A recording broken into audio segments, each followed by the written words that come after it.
with all of that information, I'm going to send it over to Jason. Thank you all again so much. Thanks, Abigail. Welcome. It is always awkward to try and welcome people I can't see. So that's always fun.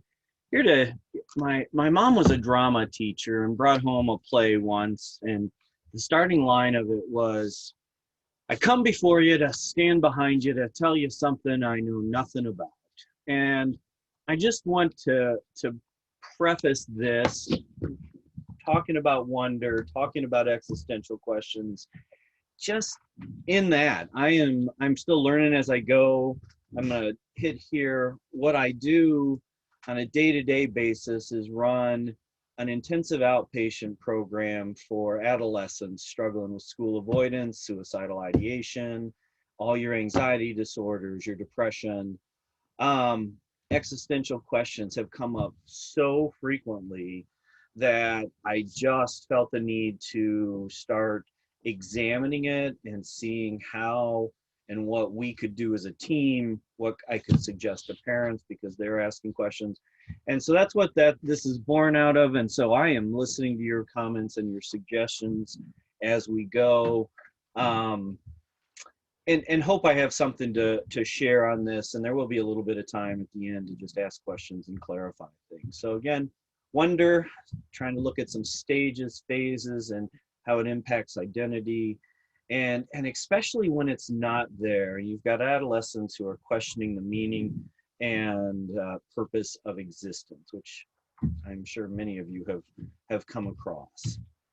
Objectives, as I shared with the Metro Council, is I'm hoping you'll understand really quickly the three responses that philosophers have kind of come up, especially Kierkegaard and Camus, discuss a potential reframing of faith development stages or phases, which is what some of this is based on, into wonder phases, including how that might interact with Erickson's identity versus role confusion, and just some examples of what I see in dealing with that every day. And then finally, some ways to maybe recreate wonder. And that's where I'm going to be like, hopefully some of this stimulates some thoughts and you can add to that conversation and help us all grow in that. So a couple of years ago, I had the chance to meet with a team of social workers from Children's Mercy Hospital. They were doing at the time 1,800 adolescent suicide screenings a year. Obviously, those were young people that had been referred by somebody because they had concerns about that young person. They were doing so many assessments that the hospital changed its policy to say that any adolescent seen at the hospital, regardless of what it was for, would be assessed for suicidology.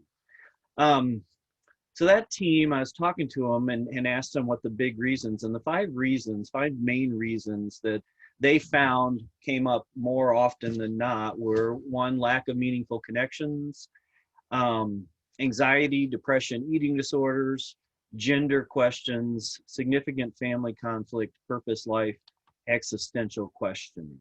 I'm not sure I think any of us think that's a surprise, but I will say, and I tell parents this, if I run into a young person or an adolescent especially that is struggling with one of these, I have concerns. If they are struggling, and I know they're struggling with two or more of these, I just assume there is some suicidal ideation going on, if not even further along than that.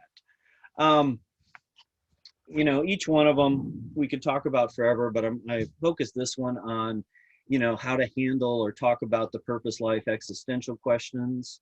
And because if that's gone, it's kind of a slippery slope towards hopelessness, despair, giving up, attempting or completing suicide. And, you know, a hopeless young person is really hard even to work with because there's lack of motivation. They're not doing lots of the things that they probably should be doing. And it's interesting because we kind of have to acknowledge that teens asking existential questions and, quite frankly, questioning everything is typical and developmentally required for them to grow into, mentally healthy, interdependent young people. So I want to put it into context of what we use in our program, and we use a model called DNAV, which is ACT, Acceptance Commitment Therapy, Reimagined for Adolescents. And this is how we think about it. So framing it, you've got, if somebody will move towards what matters to them, which is values, the V, they have to go through their defense mechanisms, and I think that's going to be my talk at the conference in May, is about defense mechanisms and the behaviors that we see young people doing. And then they have these masking emotions: worry, panic, fear. And then I threw in for today, this existentialism sits in the advisor role, which is the A of DNAV. And that's just our inner thoughts, what thoughts are going on in these young people's heads, and whether they can unhook from those.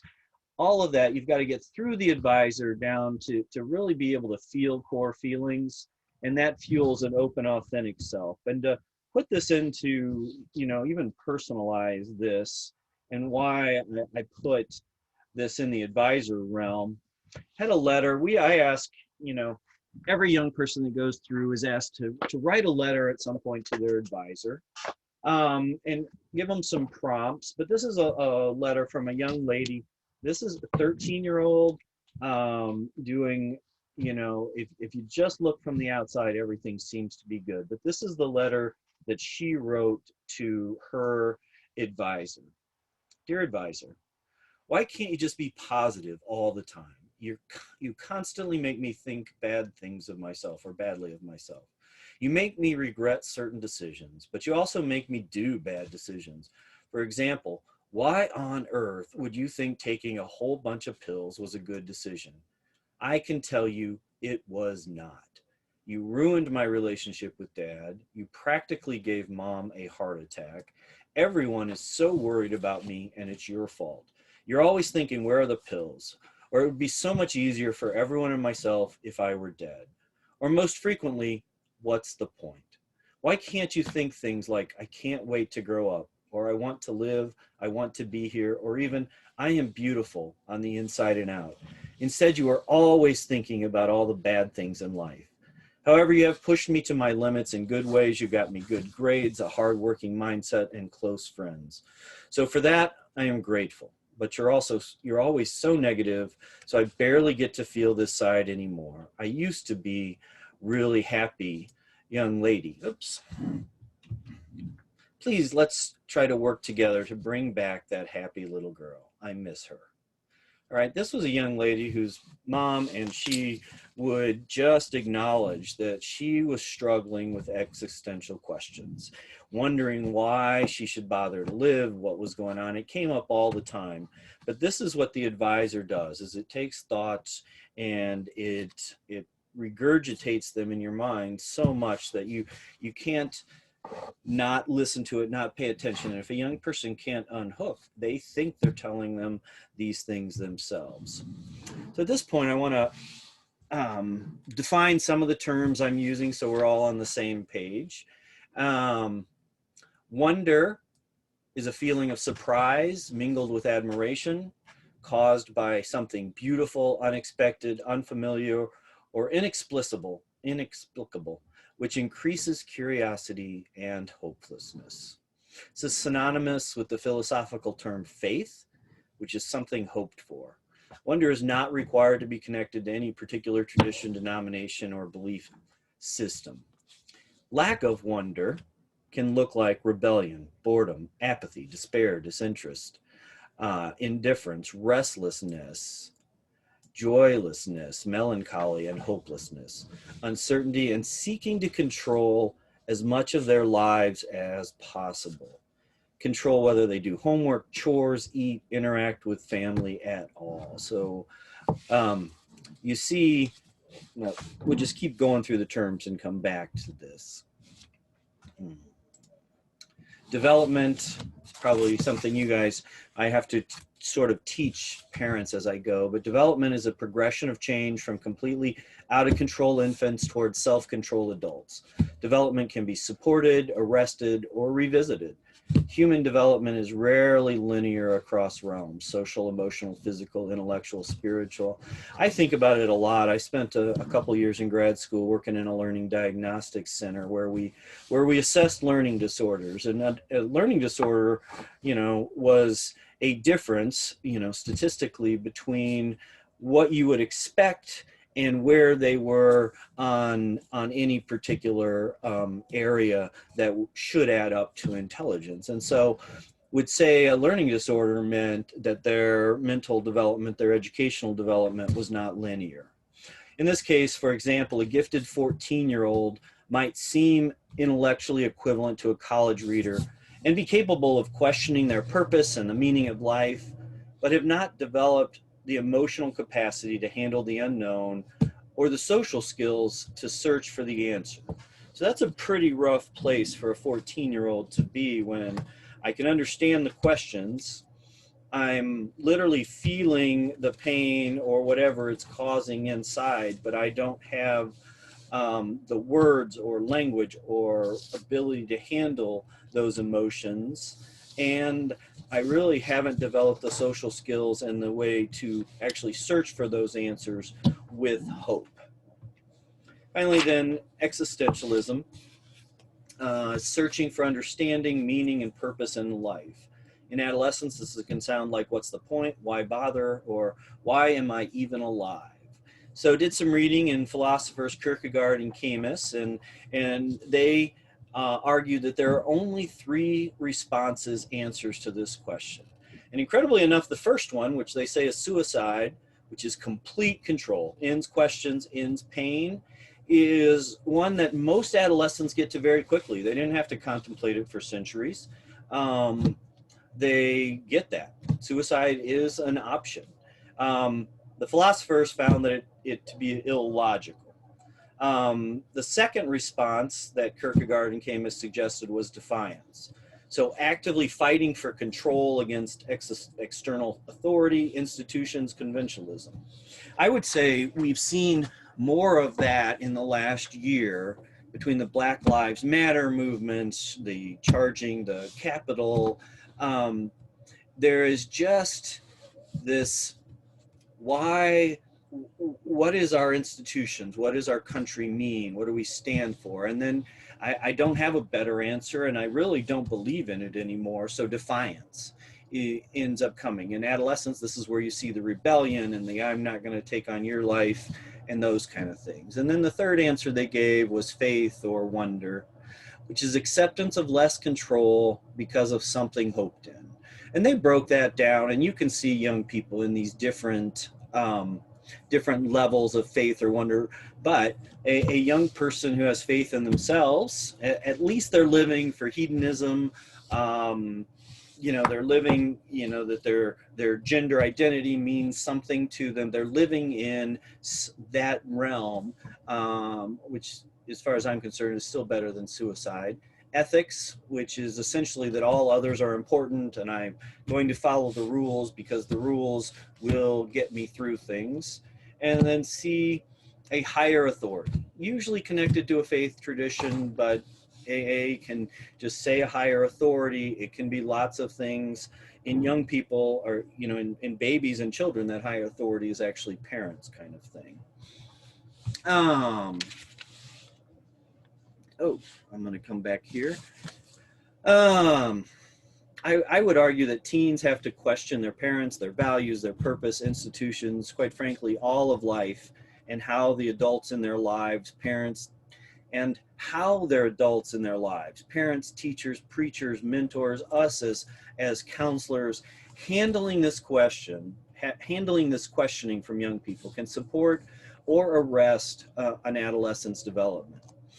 Arrested Development in a Teen, it's also a very fun TV show and an excellent example of what I'm talking about, looks a lot like the eagle that was raised by chickens. I don't know if any of you guys know this story, but I remember this. Somehow, an eagle egg found its way into a chicken coop and was hatched by a very caring chicken.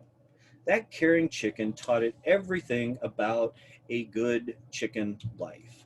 Pecking for food, walks around the farm, and an occasional squawking match with a dog or goat. Also, that there was no reason to look at the sky because the dusty earth was their home. The baby eagle could do all the chicken things except not look at the sky.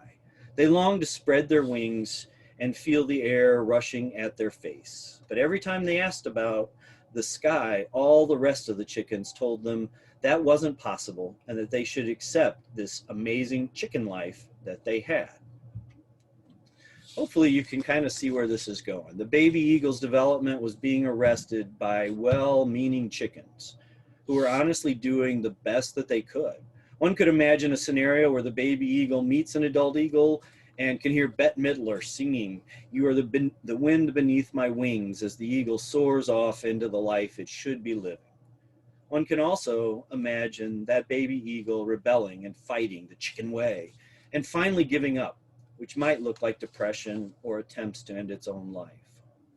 There are multiple theories on child development, but they all agree that there are stages or phases that need to be successfully navigated for young children to grow into healthy adults. I'd like to walk through some of what I'm calling the wonder development phases, highlight how each phase can get arrested and how they connect to the three existential responses answers where applicable. And those three are suicide, defiance, and faith wonder. So when you can just look at all five of them real quickly. There's, phase one, rewards-based faith, no concern for wonder, total sensual motivations, no concept of control. There's attachment-based faith, borrowed, imitative faith. Wonder is cultivated within bounds from attachment figures, hopefully parents. But parents and adults control their lives. Then there's rule-based faith, answers. There's no need to wonder, just search for what is right. Wonder is problematized as doubt, lack of faith. Rules control their lives. Adolescent question-based faith.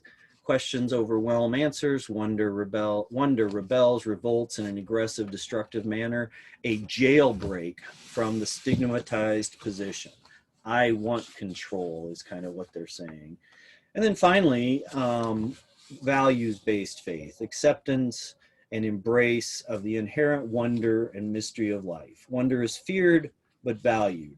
I willingly relinquish some control.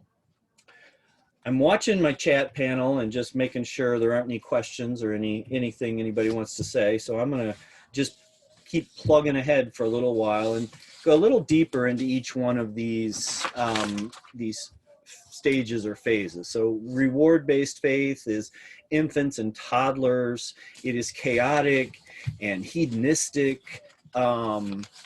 Really, when a baby's crying for food, they're not overly concerned about your convenience or what you happen to be doing at the moment. Somebody shared once, I heard this, was that literally the most violent age in our lives is 2-year-olds who just swing and bite and hit and have no thoughts whatsoever about it. If they had, significant power or whatever, it might be really dangerous. But there's trust, hope, and love. It compete with environmental inconsistencies, which would be neglect or threats of abandonment. So you've got, your attachment issues that come in child welfare situations or young people that have been adopted, interferes with this reward-based faith. They have no concept of a higher power. So that's phase or stage one. Attachment-based faith, kind of preschool until abstract thinking commences, 7 to 9. They imitate parental behaviors and attitude, generally accept the faith stories told to them from people who they feel connected to, but tend to understand them in very literal ways. Animals got on a boat for Noah, and that doesn't suggest it's not literal, but that's what they understand. They don't see the bigger connection. Love of a higher power because the people I'm attached to are some concept of higher authority, but more just a desire to please others if they're moving through this successfully. There's a lack of attachment to others or lack of faith stories from those attached. erodes foundation for future development. If they don't have attachment, and I have a couple of, we've adopted a couple into our home, and we are still working on this attachment. They're sure not just attached and say, yes, we will do anything you say. That doesn't happen even at 5. But we're hoping to build that attachment and put some of that faith stories in to help with future development. Then there's rules-based faith. Okay, so I can find an answer to this question. This is, abstract thought through early adolescence, so the 7, 9 to 12, 13. Trust, hope, and love feel based in right and wrong, behaving correctly. I can do this or I can't do that correctly. Answers or faith can be learned, but really has a hard time seeing outside of the box rules. Authority faith is placed in parents and others who represent one's faith. Love of a higher authority for self's sake. So sure, I love, or I know there's a high authority because it benefits me in some way to acknowledge that. Usually they're accepting the existence of a higher authority. Problems arise when those in authority are inconsistent, or when exposed to diverse opinions too rapidly. All right, and so this is where when hypocrisy is really like I say, I love my family, but I work 70 hours a week.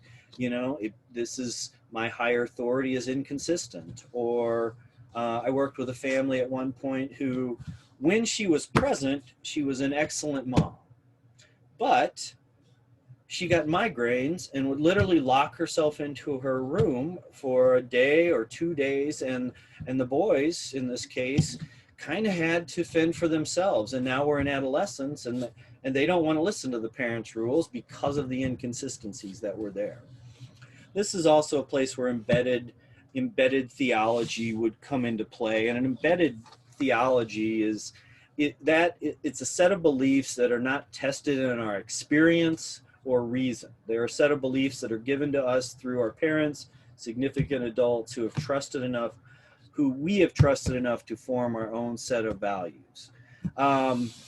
These go largely untested until there's a crisis of faith, though that might be an inconsistency in a parent, it might be a death of a loved one or an animal, and there's a couple responses to that. Young people might completely reject faith.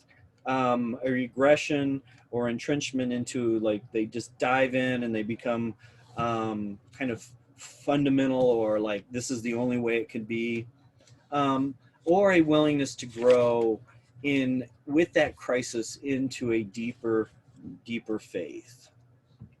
Fourth is, adolescent question-based faith, which is what I know kind of the best of. And these are, rebels, revolts in aggressive, destructive manner. They don't want to be, interestingly enough, they are dialectics in that they don't want to be like their parents or society, but they darn well want to be as close as they can be like their friends and peers so that they fit in. But this is adolescence. And depending on if you take that, from 12 or 13 all the way up to 25 or 29, depending on the literature, this is something that's there a lot. It's relativistic, skeptical, recognizes that there is perplexity in life and faith issues. They ask hard questions about values, beliefs, meanings, and purpose, striving for authenticity. They truly want to be authentic. If questions or perplexity is dismissed or significantly invalidated, this happens all the time. A young person wants to question what you believe and you invalidate that. It can lead to defiance and or to inconsistent commitment, motivation, towards anything. So they feel like they've been shut down. So what's the purpose in trying? Why should I even continue to play this game that everybody wants me to be playing? Can and may become disillusioned with their rules-based faith. All right, so these rules don't work for me everywhere. Doesn't quite get me everything I want.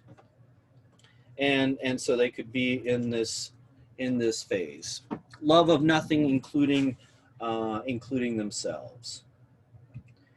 You know, at this point, they are at that existential crossroads that we talked about. Suicide ends pains, found to be illogical, defiance, revolt, or are they going to find and accept some faith in something?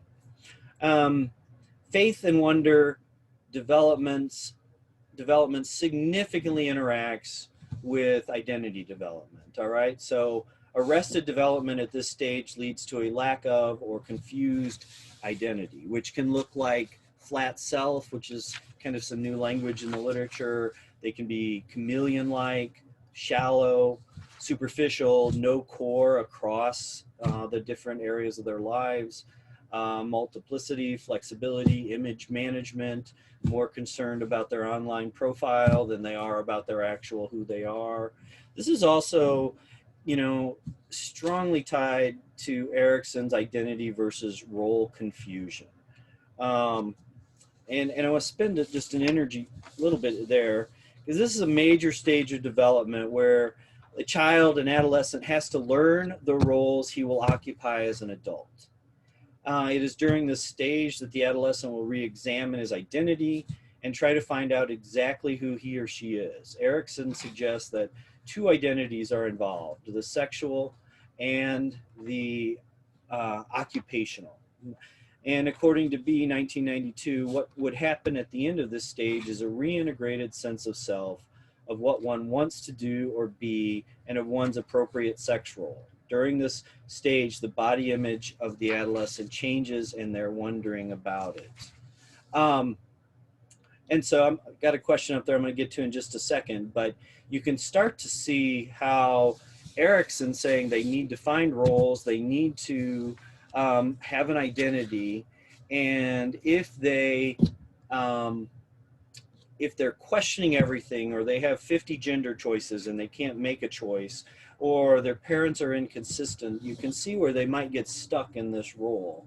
Taryn has asked, why is suicide deemed illogical?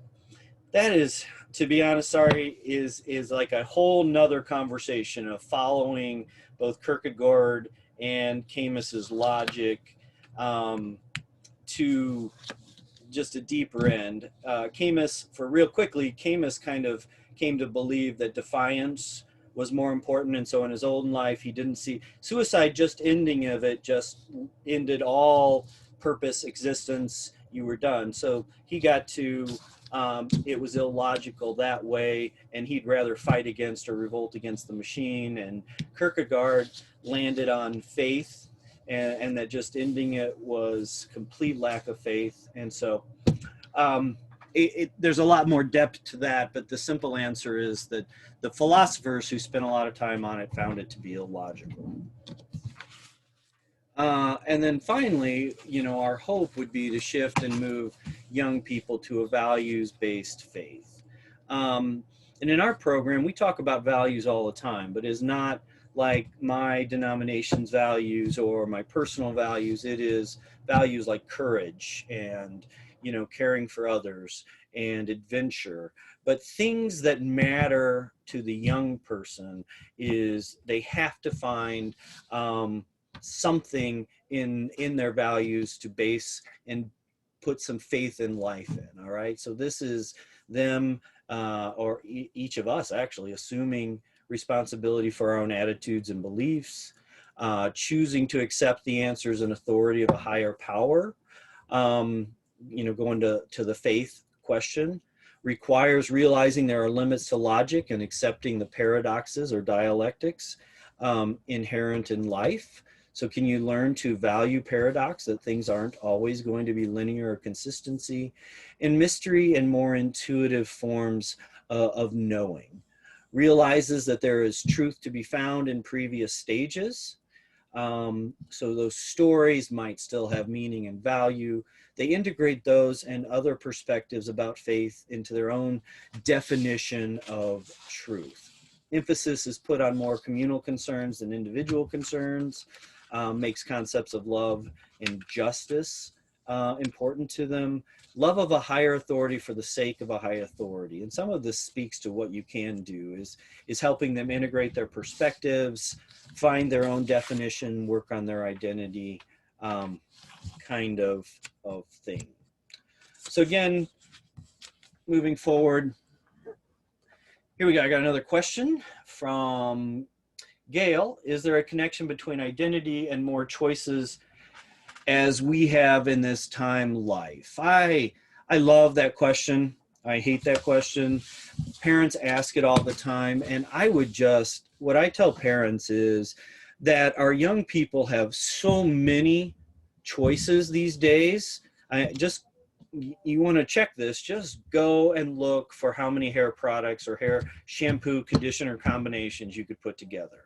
How do you possibly make an informed decision about that? How do you navigate that path? All right, and that's just shampoo. I'm literally still using the shampoo that the person when I was 21 who was cutting my hair recommended, because it still exists. That's how I chose to deal with that particular issue.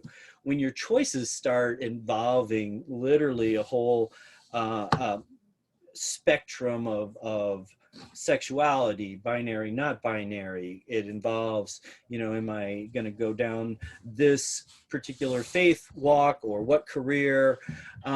So I would say a lot of the anxiety and depression that I see with my young people is based on there are so many choices.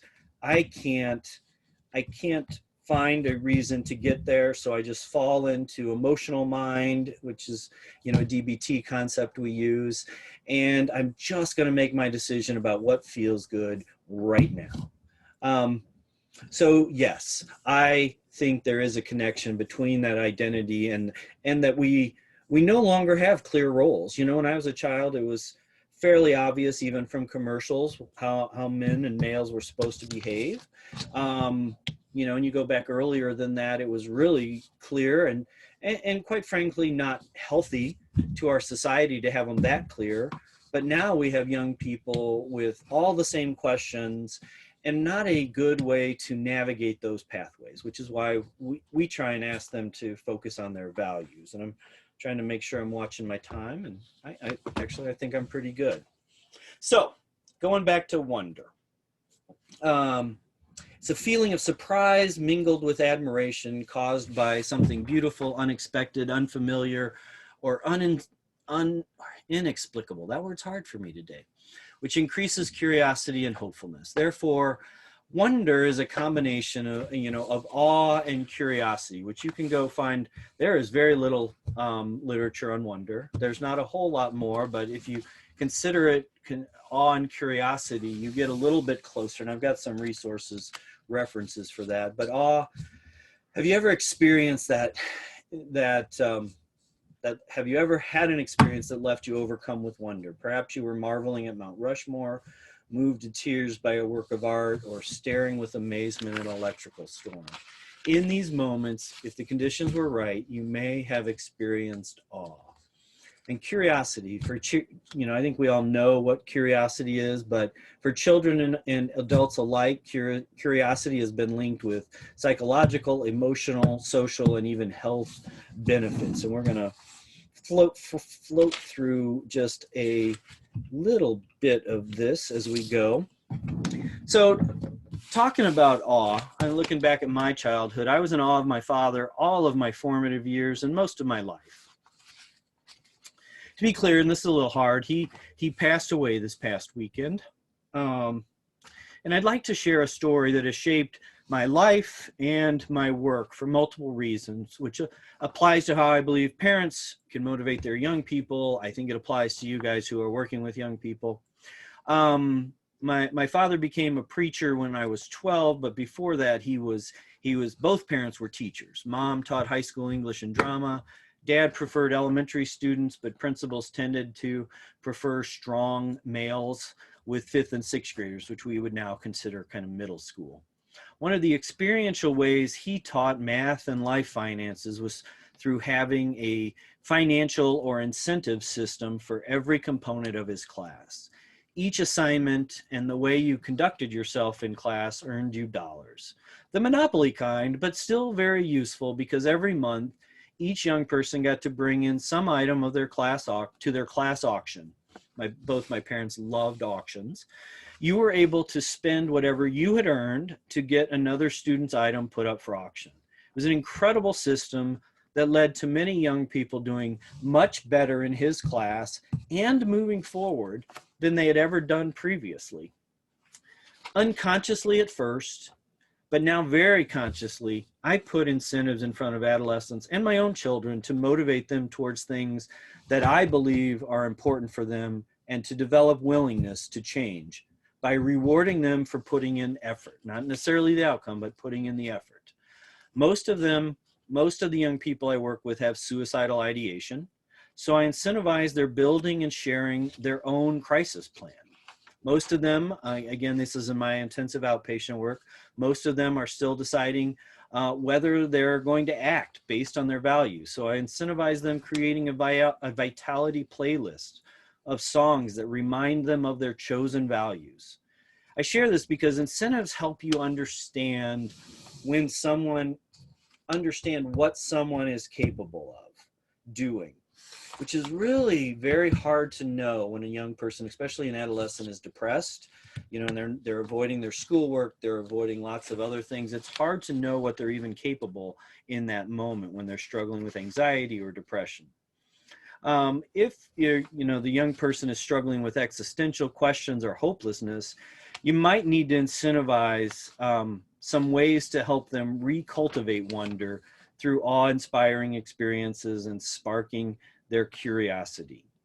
I say recultivate because every child I know is curious about everything and are regularly in awe-inducing experiences just because so much of life is new and exciting. So I want everybody to think about, can you think about something that you were curious about as a young person through your teenage years?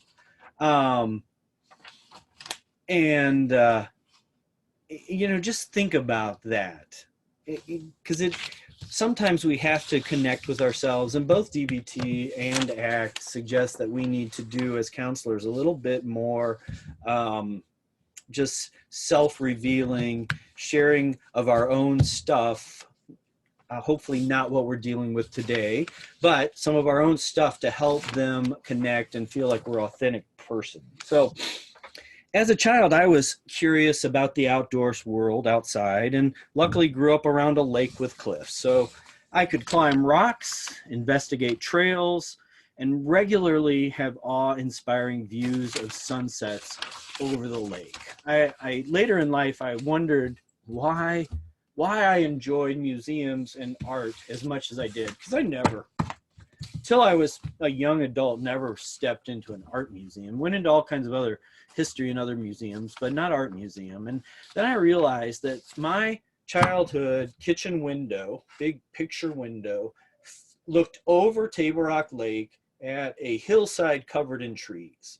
And literally every change of season brought yet another amazing, awe-inspiring situation. So I'm going to keep diving into this. I want to make sure we get through some of this, and there is some good literature. Some of you may know that sad fact that it takes 17 years for a really, really good idea in the literature, or proven idea, to actually get put into practice. Well, the study of awe and curiosity and even wonder are less than 15 years old. The real intense academic work on that. And so it's really new literature. One of those people working on it is Dr. Summer Allen, and she shares eight reasons why awe might make your life better, which means, I believe that these are things that will add to wonder in a young person's life and help them deal with their existential stuff. But they're finding awe may improve your mood and make you more satisfied with life. Awe may be good for your health. Awe may help you think more critically. You start seeing things that are just like, wow, that's bigger than me. How did that happen? How did the Grand Canyon come into being? got to start thinking about these things. Awe may decrease materialism. So literally a family vacation to the Grand Canyon might actually save you money over the next year. Awe makes you feel smaller and more humble. Awe can make you feel like you have more time. Awe can make you more generous and cooperative. Awe can make you feel more connected to other people and humanity. And I want to revisit what I learned from Children's Mercy is that lack of meaningful connections is one of the many reasons young people consider suicide. And so awe can hit on that. And also they really get so stuck in the moment that they don't think there's a future.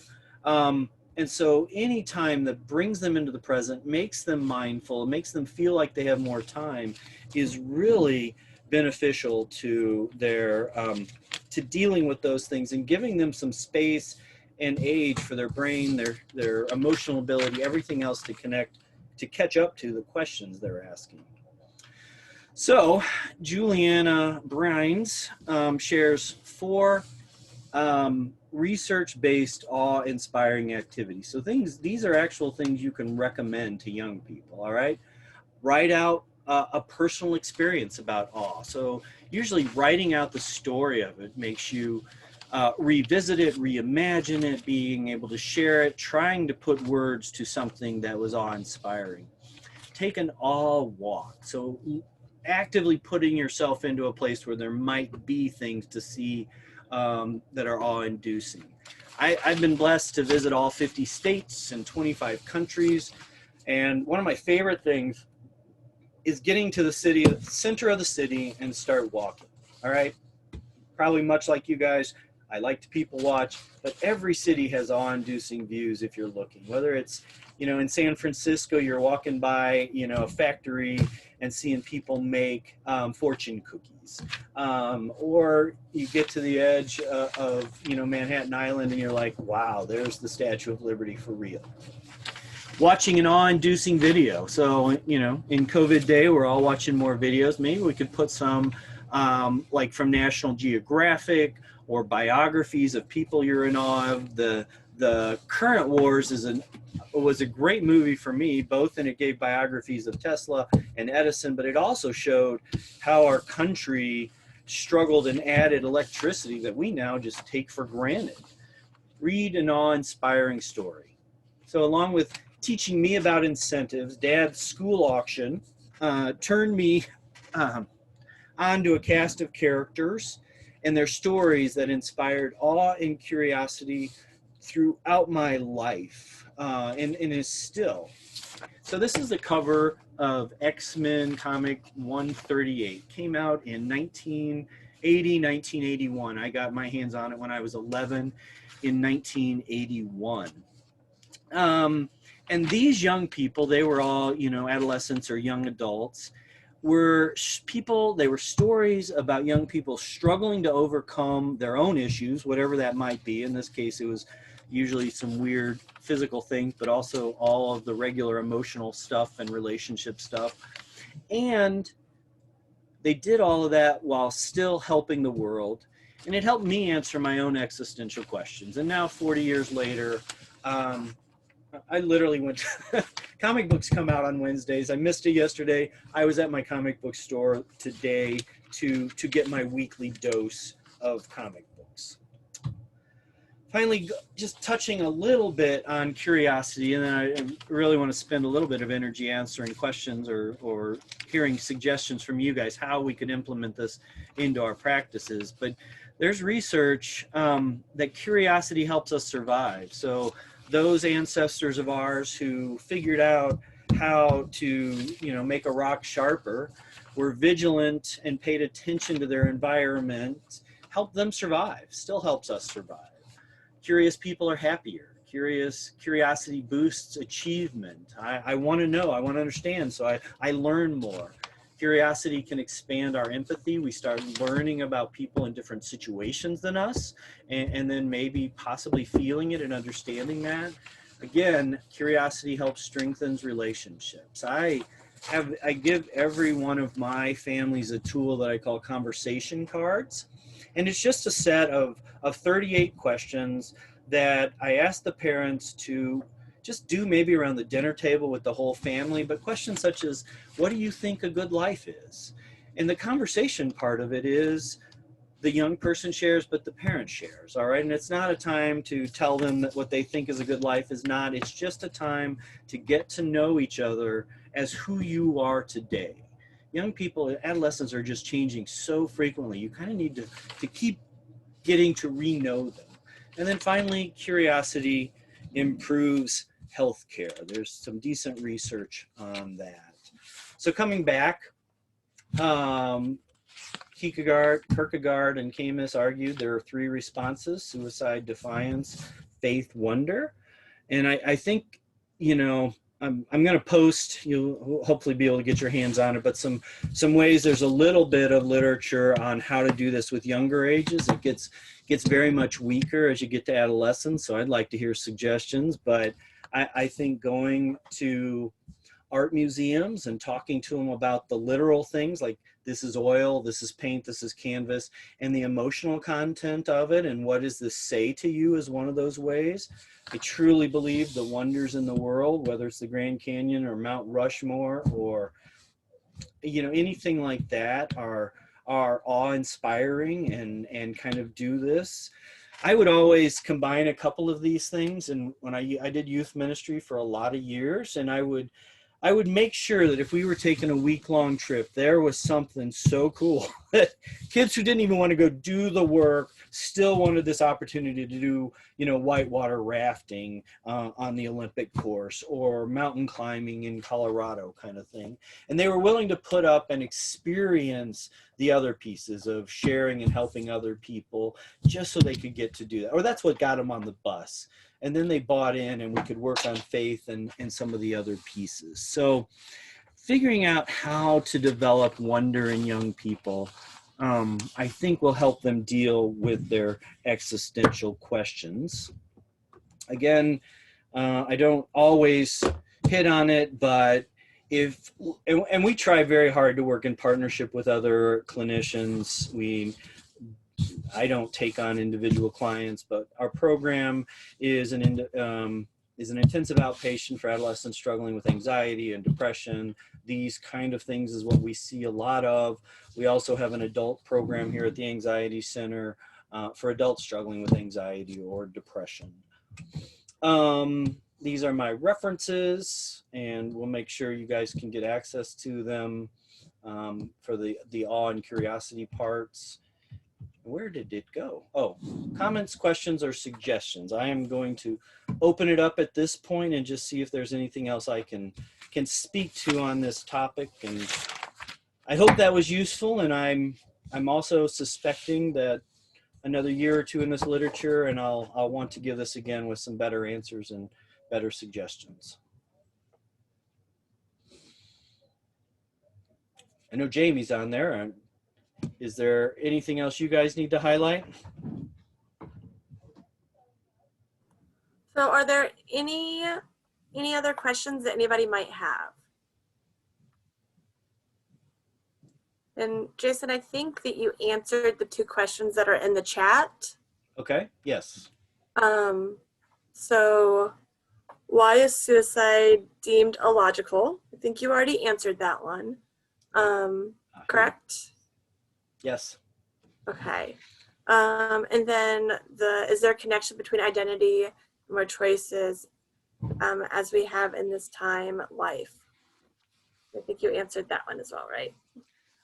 I would just add, there is, you know, and DBT talks about dialectics, these things that are very opposite or can go to extremes, and we have to find the middle path, which is, you know, obviously almost the opposite of what most adolescents do. But a typical adolescent is questioning everything. And so we need to find ways to support them asking questions and finding those identity in safe places with safe people, you know, while still being authentic people that live up to our own values and our own ideals. And I will close with an example. Again, we had a young person joining our group. We're on orientation day. Parents both went to church, had strong faiths, you come into my office, you cannot not know that I am a practicing Christian. And this young person, I was thrilled they asked it, was like, so are you going to be telling us that, you know, Jesus is the answer? And I said, you know what, young man, Jesus is my answer and the reason for my hope and the reason for what I do, but I use research-based, evidence-based practices to help you get to a place where you can answer and hopefully move forward from your depression and your anxiety that are holding you in place.